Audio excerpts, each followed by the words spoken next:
We all know that North Myrtle Beach is the place to be if you want to experience our state dance, shag. And we all know that before 1968, the name North Myrtle Beach didn't even exist. But here are some facts I bet you didn't know.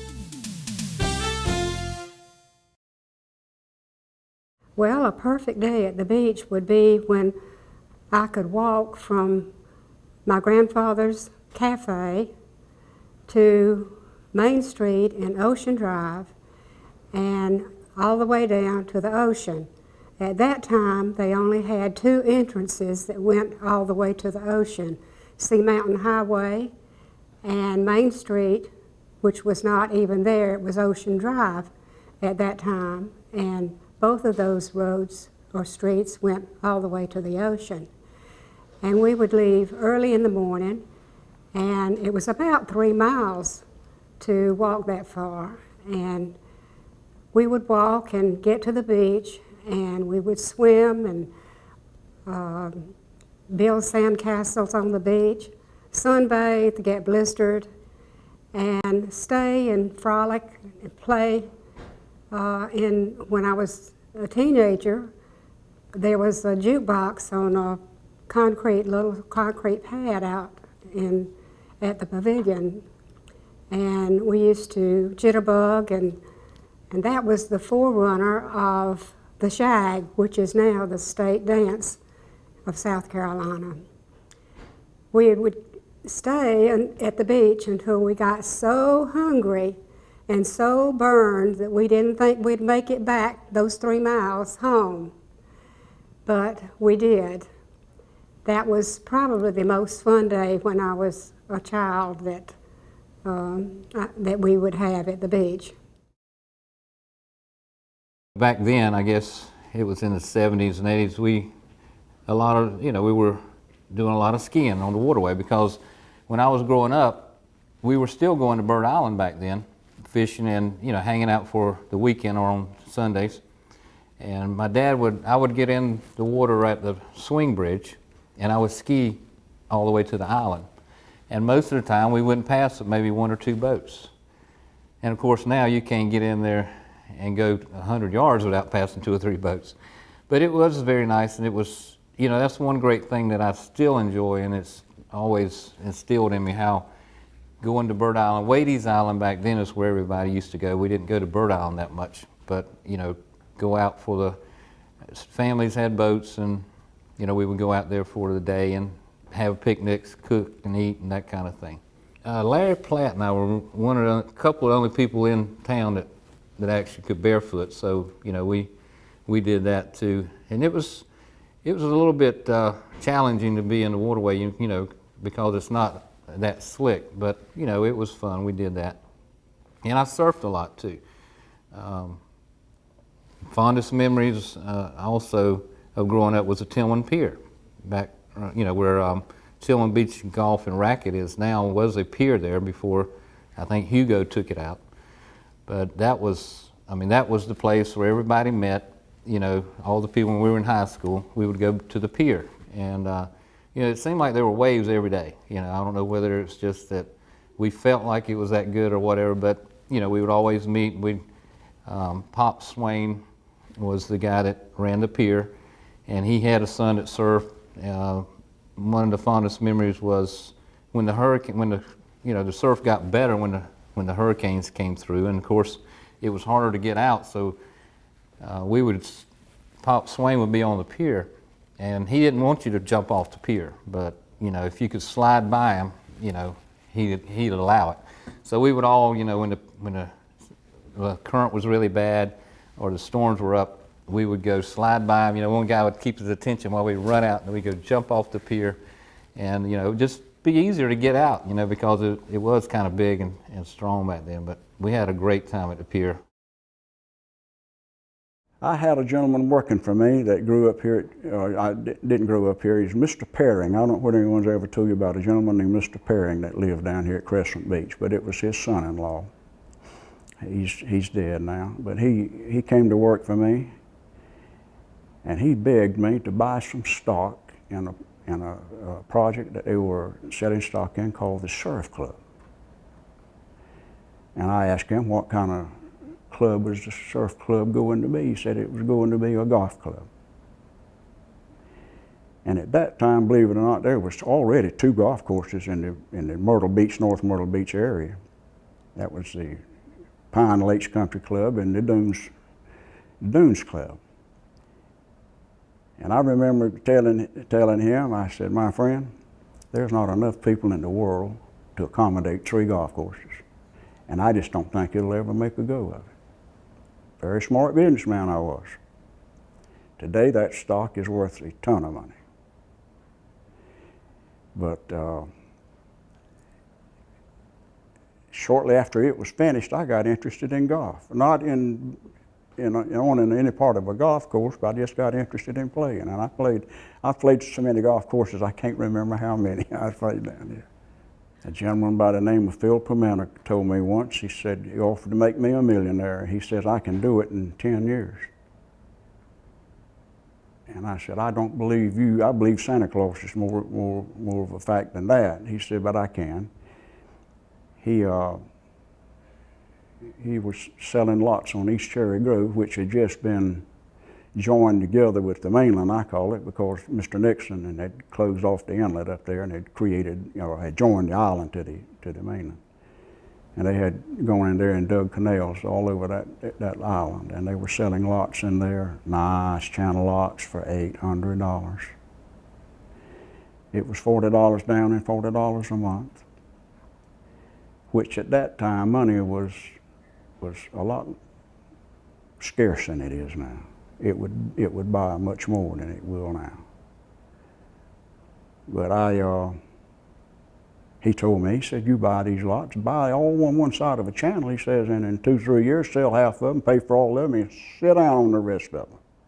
He said, and when you get ready to retire, you'll be worth $1 million. I believe I would have been worth about $2 million. Mistake number 2.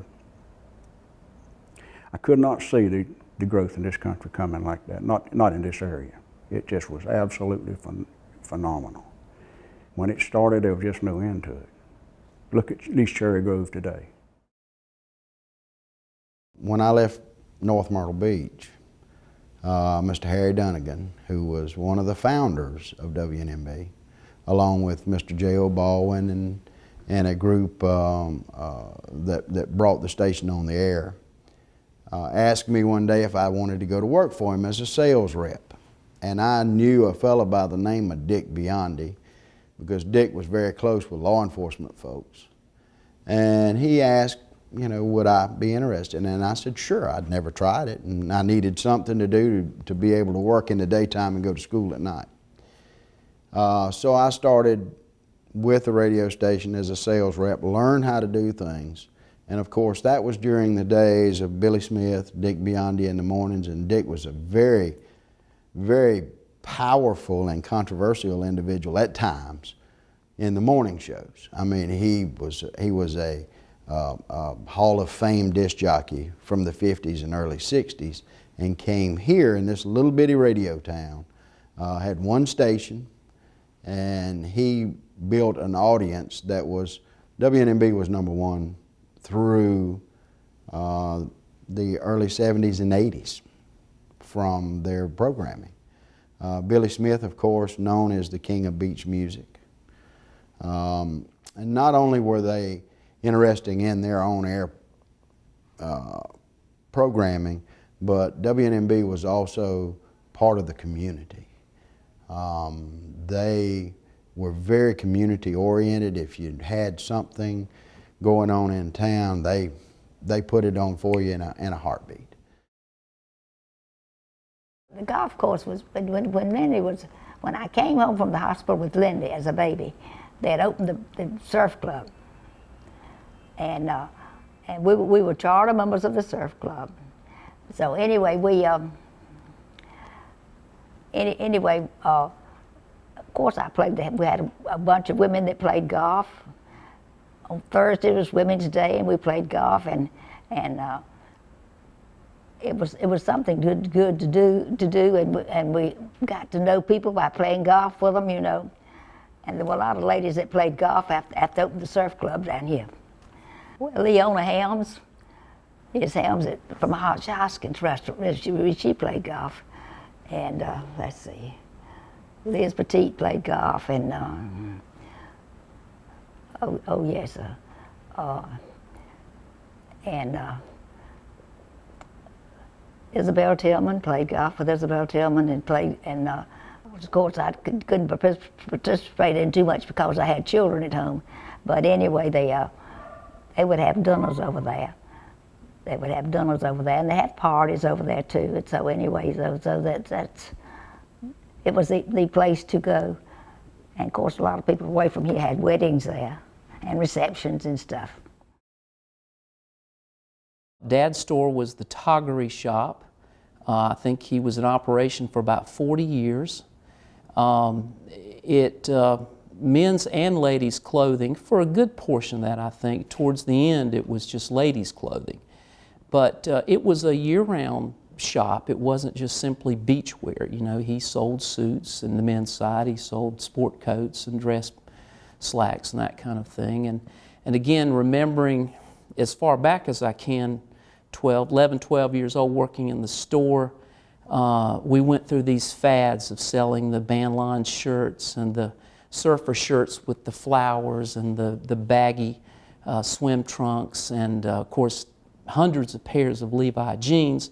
As a matter of fact, he sold so many pairs of Levi's that they sent him a special pair that he could place on the wall in the store. I think the waist was 72 and the length was about 48, and that caught the attention of many people that walked into the store. He had it on the back wall, so we always had to explain that no, we didn't know anybody that wore that size. It was just for publicity, and had to explain the sizes so people would know that that's a very large, tall person that would occupy those jeans.